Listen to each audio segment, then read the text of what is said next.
When we first met Markham Conference Center chef Frank Page, he was basking in the glory of having finally found a small animal that weaseled its way into his family's hearts several years ago.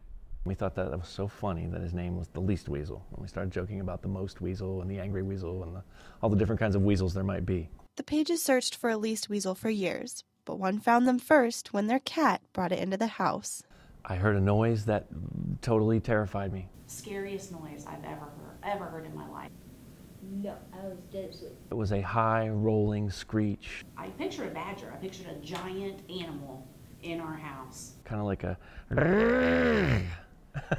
My husband goes, "Oh my gosh, there's a mouse or something." I said, "I don't think that's a mouse. I think that is a least weasel." And it was this weasel. The Pages had the weasel freeze-dried and were considering donating it to the Hefner Zoology Museum after sharing it with friends and family. We just take it everywhere and show everybody. I guess I was careless and never thought that anything was going to happen to it again because it was dead and sterile. And I had moved it from a higher shelf to just a normal sized bookshelf that was like waist high, and put it there and didn't think much about it.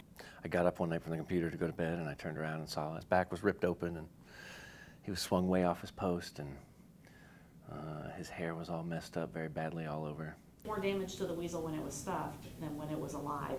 Big tuft of hair was like undone, and my husband was devastated. In my mind, he was ruined. As soon as I saw him, I looked at him and I just freaked out. And I put him up on the bookcase and I didn't look at him for like 2 weeks. And it was my cat.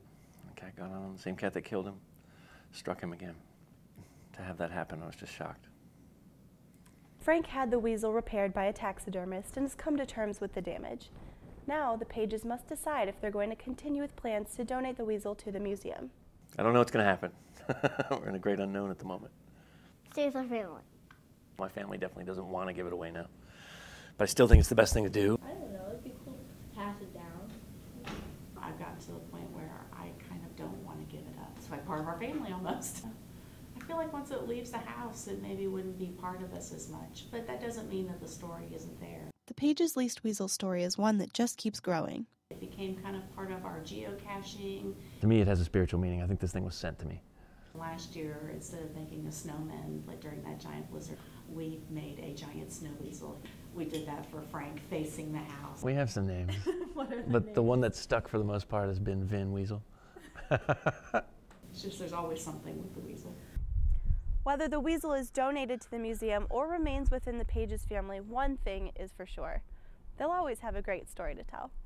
Reporting for MUTV, I'm Erin Mayer.